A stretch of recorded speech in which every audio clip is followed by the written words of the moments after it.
दीनानाथ मंगेशकर रुग्णालयाकडून अहवाल जाहीर करण्यात आलेला आहे। महिलेची ट्विन प्रेग्नन्सी धोकादायक होती आणि महिलेचे 6 महिने तपासणी केली नाही असा दावा या अहवालात करण्यात आलेला आहे।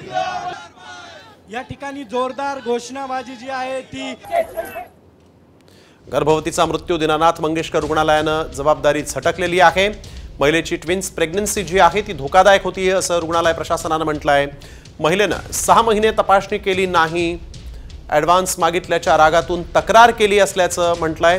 तर जमेल तेवढे पैसे भरून ॲडमिट होण्याचा सल्लाही पाळला नाही। तर उपमुख्यमंत्री अजित पवारांनी या सगळ्या प्रकरणावरून ट्विट करून या प्रकरणी सरकार गंभीर दखल घेणार असल्याचं म्हटलेलं आहे। पुण्याचे पालकमंत्री अजित पवारांनी आता ट्विट केलेलं आहे आणि यामध्ये ते काय म्हणतायत ते देखील पाहूया। अजित पवार उपमुख्यमंत्री आहेत, त्यांनी म्हटलंय दीनानाथ मंगेशकर रुग्णालयात तातडीने उपचार न मिळाल्याने गर्भवतीचा मृत्यू झाला। या घटनेची गंभीर दखल शासनाने घेतली आहे।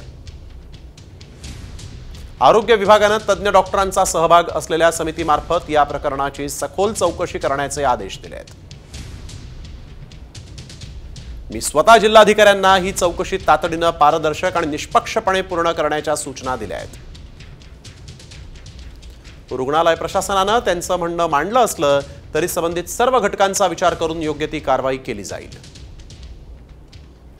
या प्रकरणी आंदोलन करणाऱ्या व्यक्ती, संस्था आणि संघटनांच्या भावना शासनाने समजून घेतलेल्या आहेत असं उपमुख्यमंत्री अजित पवारांनी म्हटलंय। दोषी आढळणाऱ्यांवर कायद्यानुसार कठोर कारवाई केली जाईल असंही अजित पवार म्हणाले।